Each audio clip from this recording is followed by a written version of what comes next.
पिछले क्लास में हम लोग देख लिए थे सॉल्युबिलिटी, ठीक है। किसी भी सॉल्वेंट की जो ये टेंडेंसी होती है तो वो कितने मैक्सिमम सॉल्यूट को अपने अंदर डिसॉल्व कर सकता है in 100 gram, that is known as solubility.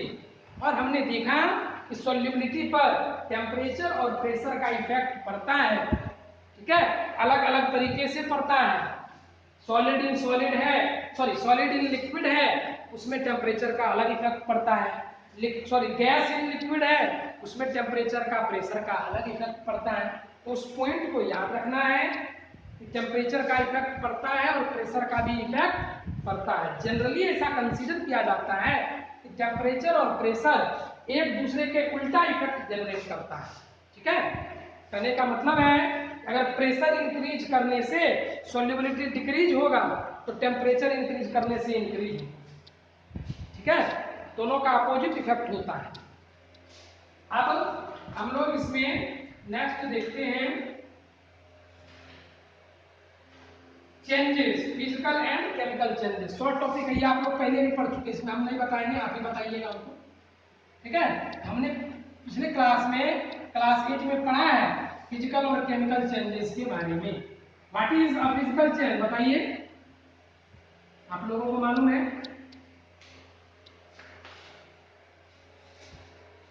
हाँ, ऐसा चेंज जिसको क्या किया जा सकता है, रिवर्स किया जा सकता है, that is known as physical change. जैसे एग्जांपल दीजिए, तो एग्जांपल दीजिए। हाँ, मेल्टिंग ऑफ आइस, हाँ, फ्रीज, मेल्टिंग ऑफ आइस या फ्रीजिंग ऑफ वाटर, ये सब फिजिकल चेंज है। इसमें दोनों चीज होता है, दो चीज होता है, याद रखिएगा। एक तो इसको आसानी से रिवर्स किया जा सकता है, it can be reversed easily, और दूसरा बात एक और याद रखना है, it does not form new substance, इसमें कोई नया सब्सटेंस नहीं बनता है, जो पार्ट सब्सटेंस पहले था वही रहता है। जैसे आप लोग जब फ्रीजिंग करते हैं, वाटर को फ्रीज करके आइस बनाते हैं, तो पहले भी वो वाटर ही था, बाद में ही वो वाटर ही है, बस उसका स्टेट चेंज कर गया है, उसकी प्रॉपर्टी नहीं बदलती है, कोई नया सब्सटेंस नहीं बनता है, ठीक है। और उसको हम लोग आसानी से फिजिकल मेथड से क्या कर सकते हैं, फिर से रिवर्स कर सकते हैं। जैसे अगर आइस बन गया हो, आप उसको हीट कर दीजिए, फिर वो क्या हो जाएगा, वाटर में कन्वर्ट हो जाएगा, दैट इज फिजिकल चेंज। बहुत सारे इसके एग्जांपल्स हैं, जैसे melting, freezing of water, boiling of water, steam का कंडेंसेशन, कोई सॉल्यूशन जो आप बनाते हैं that is also a physical change. आपने देखा कि वाटर को और शुगर को मिक्स करके हम एक सॉल्यूशन बना लिए, तो आप उसको फिजिकल मेथड से अलग कर सकते हैं। हीट कर दीजिए, वाटर इवोपरेट हो जाएगा, शुगर रह जाएगा, that is also a physical change. इसमें कोई नया सब्सटेंस तो बनता नहीं है। उसी तरह किसी इलेक्ट्रिक बल्ब का जलना, that is also a physical change. आप स्विच ऑन करते हैं, जलता है, फिर बंद कर देते हैं, बंद हो जाता है, ठीक है। तो वो हीट करने से रेड बढ़ता है, फिर बंद करने से बंद हो जाता है, फिर हीट करने से रेड बढ़ता है, फिर बंद होने से बंद हो जाता है। इसको आप रिवर्स कर सकते हैं, ठीक है, that is a physical change. किसी ग्लास टम्बलर का टूट जाना, ग्लास का जो सामान है, बर्तन हो सकता है ग्लास का, ग्लास मतलब शीशा, तो वो सब जो ब्रेकिंग होता है that is also a physical change, ठीक है। अब कहिएगा सर, हम लोग तो पढ़े हैं शीशा और दिल टूटता है तो जुड़ता नहीं है, वो एक प्रोवर्ब है, जुड़ता है ना। जो सबसे मूर्ख निरामूर्ख सब लोग होता है ना, जिसको कोई काम धंधा नहीं है, दुनिया का सबसे अनपढ़ जाहिल और नालायक लोग होता है, वो कुछ भी लिख देता है, ठीक है, और साइंस उसको फॉलो नहीं करती है। आपको याद रखना है कि ब्रेकिंग जो है ग्लास का, वो भी क्या है, that is a physical change, उसको रिवर्स किया जा सकता है सिंपल मेथड से। और उसमें कोई न्यू, सबसे मेन चीज ये है न्यू सब्सटेंस, न्यू सब्सटेंस अगर नहीं बन रहा है that will be a physical change. Next हम लोग देखते हैं केमिकल चेंज। केमिकल चेंज किसको कहते हैं, जिसको आसानी से रिवर्स नहीं किया जा सकता, थोड़ा बहुत रिवर्स होता है ये भी, that can not be reverse easily, लेकिन आसानी से नहीं होता। हर एक जगह नहीं होता। और सबसे इंपॉर्टेंट चीज क्या है, इट फॉर्म्स न्यू सब्सटेंस, एक ऐसा चेंज जिसमें कोई नया सब्सटेंस बन रहा हो, that is known as chemical change. ठीक है, जैसे जितने भी केमिकल रिएक्शन होते हैं that is a chemical change. कि आपने कार्बन को, जैसे कि लकड़ी को ऑक्सीजन के प्रेजेंस में जलाया तो उससे कार्बन डाइऑक्साइड गैस प्रोड्यूस होता है, that is a chemical change. इसमें देख लीजिए नया सब्सटेंस बन गया। कार्बन डाइऑक्साइड अलग चीज होता है, ऑक्सीजन गैस अलग चीज होता है, कार्बन अलग चीज होता है, एक न्यू सब्सटेंस बन रहा है, इसलिए हम लोग इसको क्या कहते हैं, केमिकल चेंज कहते हैं। इसके अलावा और भी बहुत सारे हैं, जैसे किसी पेपर को जलाना, पेपर को जलाने से क्या होता है, उसको फिर आप रिवर्स नहीं कर सकते हैं, फिर से पेपर नहीं बना सकते हैं। किसी लोहे में जंग लग जाना, rusting of iron, that is also an example of chemical change. ठीक है, लोहे में अगर एक बार जंग लग जाता है तो वो लोहा का वो पोर्शन क्या होता है, धीरे धीरे डैमेज हो जाता है, खराब हो जाता है, खत्म हो जाता है। ठीक है, उसको आप फिर से लोहा नहीं बना सकते हैं। जंग को कितना भी चाह लीजिएगा, जंग फिर से लोहा नहीं बनेगा, क्योंकि उसमें भी केमिकल रिएक्शन होता है। फल का पकना, रिपनिंग ऑफ फ्रूट, ये भी क्या है, केमिकल रिएक्शन। एक बार अगर आम पक गया तो फिर आप उसको कितना भी चाह लीजिए वो कच्चा नहीं हो सकता है। ठीक है, that is also chemical change. दूध से दही का बनना, ठीक है, या दूध से मक्खन का बनना, that is a chemical change. उसमें क्या हो जाता है, केमिकली चेंज होता है, सब्सटेंस नया बन जाता है दूध में और दही में। देखिए दोनों का टेस्ट अलग है, दही एक एसिड का काम करता है, दूध में वैसा कोई एसिड होता नहीं है, दही खट्टा लगता है इसीलिए आपको, और आप दही को फिर रिवर्स नहीं कर सकते हैं। तो फिजिकल चेंज और केमिकल चेंज में यही कुछ डिफरेंस है, तो आपको याद रखना। क्या क्या, फिजिकल में नया सब्सटेंस नहीं बनता है, केमिकल में नया सब्सटेंस बनता है। फिजिकल चेंज टेम्पोररी होता है, कुछ समय के लिए, लेकिन केमिकल चेंज परमानेंट होता है, हमेशा के लिए।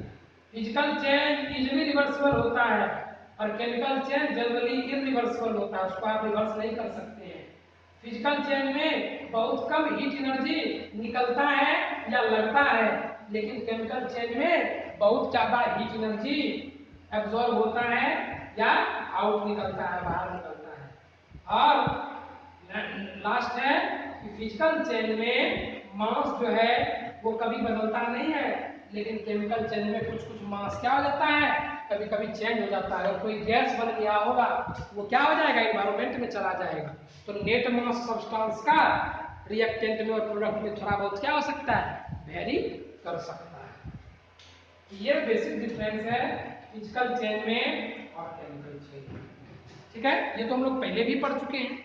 नेक्स्ट जो हमारा इंपॉर्टेंट है, अब हमको इस चैप्टर में पढ़ना है कि सर हमको ये मालूम चल गया कि एक मिक्सचर कैसे प्रिपेयर किया जाता है, मिक्सचर का कंसंट्रेशन कैसे निकाला जाता है, मिक्सचर में क्या क्या सब्सटेंस होते हैं। लेकिन सर अगर हमको किसी मिक्सचर में से उसके कंपोनेंट को सेपरेट करना हो तो हम कैसे करेंगे। तो अब हम लोग क्या पढ़ेंगे, हम लोग पढ़ेंगे सेपरेशन ऑफ मिक्सचर्स। किस तरह से मिक्सचर में से उसके कंस्टिट्यूएंट पार्टिकल को, उसके कंपोनेंट को सेपरेट किया जाता है।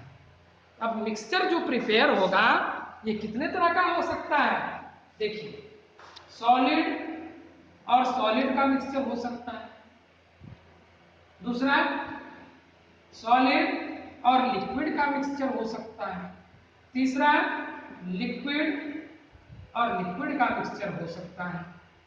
ठीक है, तो हमको बेसिकली क्या करना है, इन्हीं तीन तरह के मिक्सचर्स के बारे में पढ़ना है।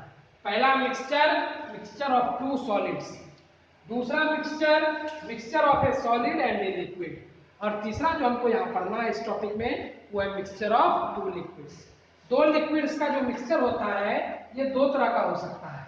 एक कहते हैं मिसिबल, मिसिबल का मतलब होता है जो कंप्लीटली मिल जाए एक दूसरे में, जैसे अल्कोहल और वाटर, ये मिसिबल है, इसमें अलग अलग लेयर नहीं बनता है, ये पूरा पूरी एक दूसरे में मिल जाता है। और दूसरा होता है इममिसिबल लिक्विड, इमिसिबल लिक्विड किसको कहते हैं? तो वैसे लिक्विड्स जो एक दूसरे में पूरी तरीके से मिलते नहीं है, उनका अलग अलग लेयर बन जाता है।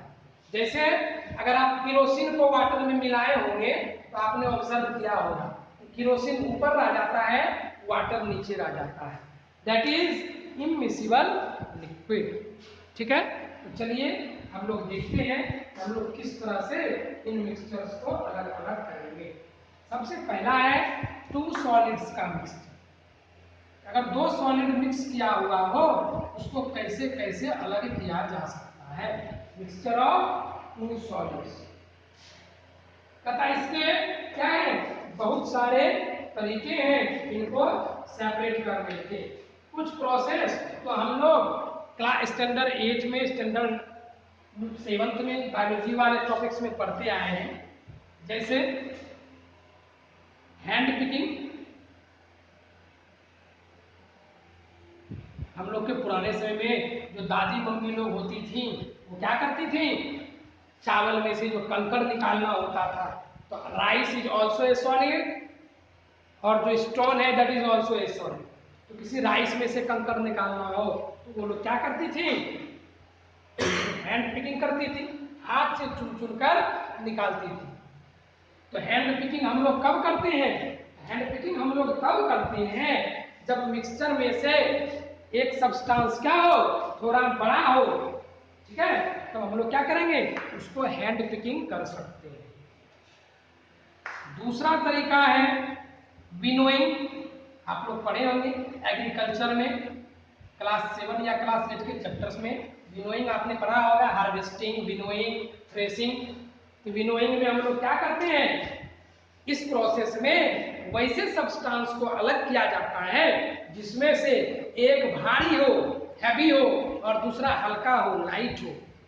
जैसे आप लोग गेहूं से जो उसके भूसे को निकालते हैं, हस्क फ्रॉम व्हीट, गेहूं से जो उसके भूसे को निकालते हैं तो आप जानते हैं गेहूं भारी होता है और हस्क क्या होता है, हल्का होता है। तो इसके लिए हम लोग क्या करते हैं कि एयर जिस डायरेक्शन में चल रही होती है हम लोग इसके मिक्सचर को ले लेते हैं, स्लोली स्लोली क्या करते हैं, सूप में से या किसी और सम चीज में रखकर, बर्तन में रखकर, और धीरे धीरे हम लोग उसको गिराते हैं। गिराने से क्या होता है, जैसे ये मेरा मान लीजिए सूप है, इसमें क्या है, कंकड़ सॉरी चावल गेहूं बड़ा कर रहे हैं, भूसा को इस तरह से बना रहे हैं। ठीक है, ये मिक्स हो गया है। मान लीजिए क्या होगा, इधर से हवा बह रही है, जैसे ही ये गिरेगा तो हवा की वजह से जो भूसा है वो दूर उड़ जाएगा और जो गेहूं है वो नजदीक गिर जाएगा। That is known as winnowing. ठीक है, ये दूसरा तरीका है। तीसरा फिल्ट्रेशन, सॉरी फिल्ट्रेशन तो इसमें नहीं कर रहे, हैंड पिकिंग हो गया, विनोइंग हो गया। नेक्स्ट हम लोग यूज करते हैं किसी सुटेबल सॉल्वेंट के मदद से। कैसे करेंगे देखिए,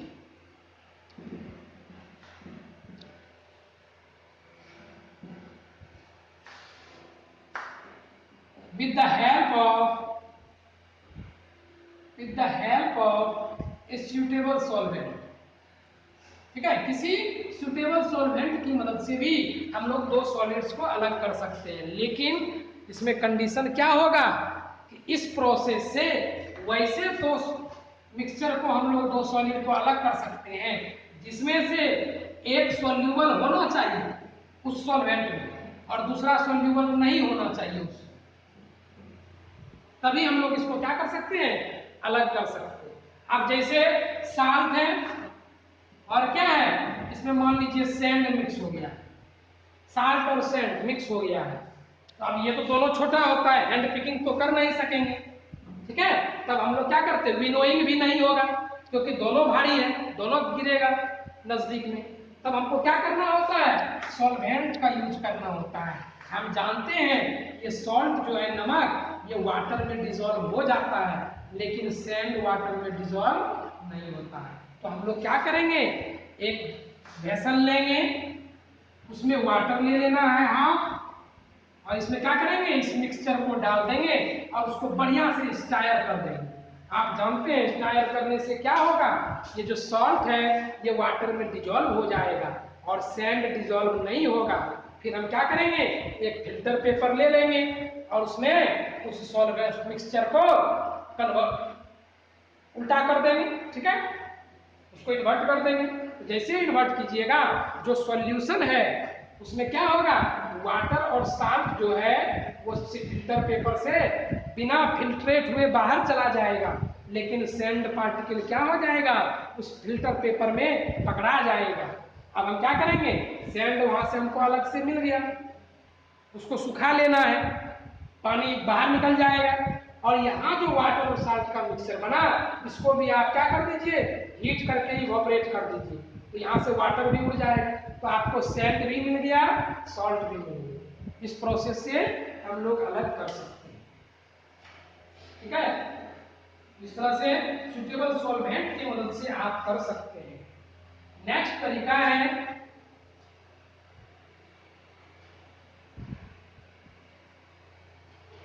सब्लिमेशन। सब्लिमेशन के हेल्प से भी आप क्या कर सकते हैं, दो सॉलिड के मिक्सचर को सेपरेट कर सकते हैं।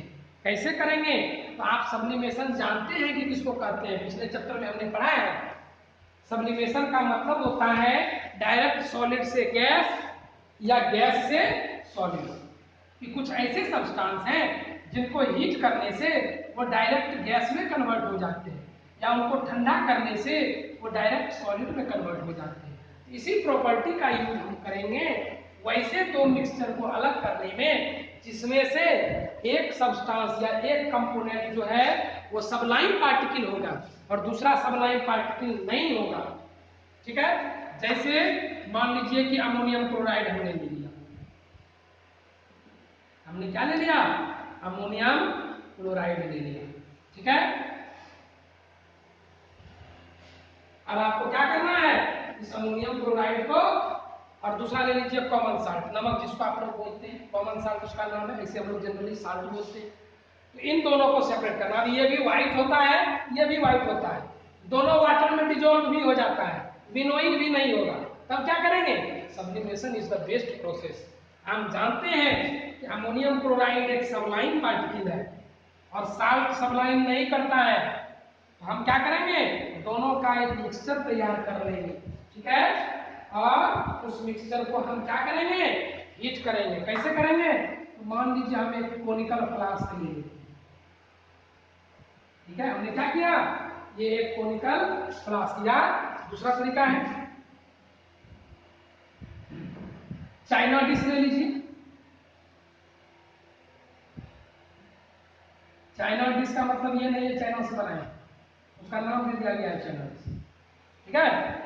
आपके लेबोरेटरी के लिए व्हाइट कलर का चीनी मिट्टी का बर्तन जो होता है जिसमें हीट कैच करे, चाइना डिश ले लेना है। इस पर एक फनेल को उल्टा रख देना है, फनेल मतलब कीप, जिससे तेल आप लोग निकालते हैं, कीप को उल्टा करके रख दीजिए, इधर क्या कर दीजिए, कॉर्क या रबर लगा दीजिए। इसी में आप उस मिक्सचर को डाले हुए हैं पहले से, क्या चीज, अमोनियम क्लोराइड और साल्ट का मिक्सचर। और अब हम इसको क्या कर रहे हैं, बर्नर की मदद से हीट कर रहे हैं। जैसे ही हम इसको हीट करेंगे धीरे धीरे क्या होगा, जो अमोनियम क्लोराइड है ये क्या है, सबलाइन पार्टिकल है, ये हीट होने के बाद गैस के रूप में कन्वर्ट हो जाएगा। और जैसे ही ये ऊपर जाएगा तो टेम्परेचर कम होगा, क्योंकि टेम्परेचर तो नीचे से मिल रहा है, इसका टेम्परेचर कम होगा और कम होने से ये फिर धीरे धीरे गैस के रूप में ऊपर जाएगा, लेकिन धीरे धीरे यहाँ जमा हो जाएगा सॉलिड्स, ठीक है, इसके लेयर्स में। और जो साल्ट है वो नीचे में ही रह जाएगा, साल्ट का सब्लिमेशन नहीं होता है। अब हम क्या करेंगे, इस कीप को बाहर निकाल लेंगे, बर्नर को बंद कर देंगे और इस कीप में से चाकू से खरच लेंगे और इस अमोनियम क्लोराइड को बाहर कर लेना है। साल्ट आपका सेपरेट हो गया चाइना डिश। किसी को समझने में कोई दिक्कत, बोलिए।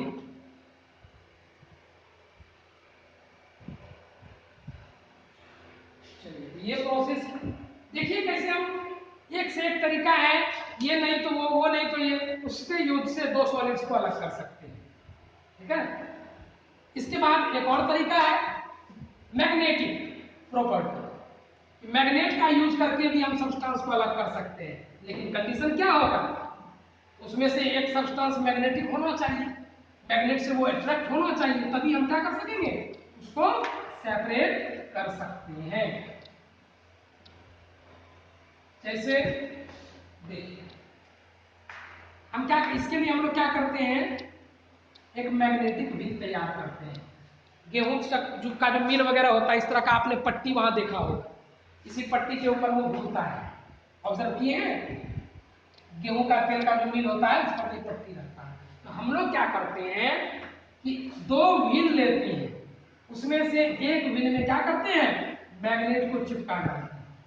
कहने का मतलब ये पूरा मैग्नेट की तरह बिहेव करेगा।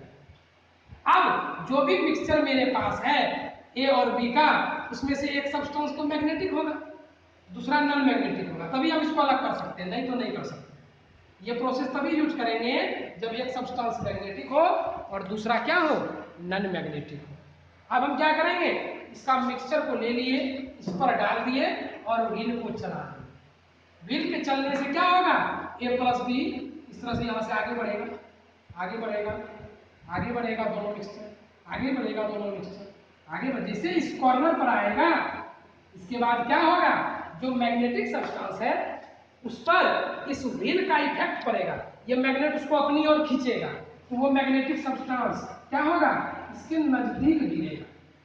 ठीक है, रुक तो नहीं सकेगा क्योंकि बेल्ट के ऊपर है, लेकिन मैग्नेट का प्रभाव तो उस पर पड़ेगा ना, वो नजदीक गिरेगा।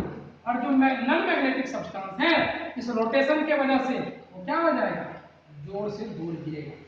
ठीक है, इस तरह से ये क्या होगा, इससे दूर गिरेगा, और इस तरह से दोनों सब्सटेंस अलग अलग आपको मिल जाएगा, इसको ऑब्टेन कर सकते हैं। किसी को समझने में कोई दिक्कत बताइए। तो हमको क्या करना है, दो व्हील्स लेना है जिसके ऊपर एक बेल्ट हम चलाएंगे, उसमें से एक व्हील मैग्नेटिक होना चाहिए।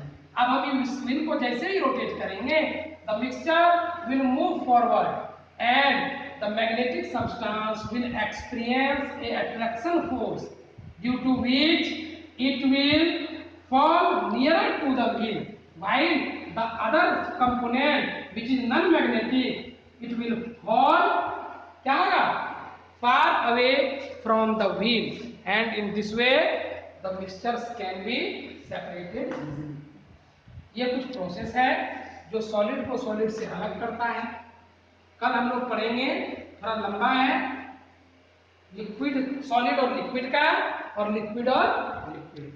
ठीक है, आज के लिए इतना ही, इसका लेक्चर आज हम सेंड कर देंगे। पूरा प्रोसेस लिखा हुआ है, प्रोसेस को आपको पढ़ना है, ध्यान से समझना। चलिए, थैंक यू। और किसी को कोई दिक्कत हो बताइए।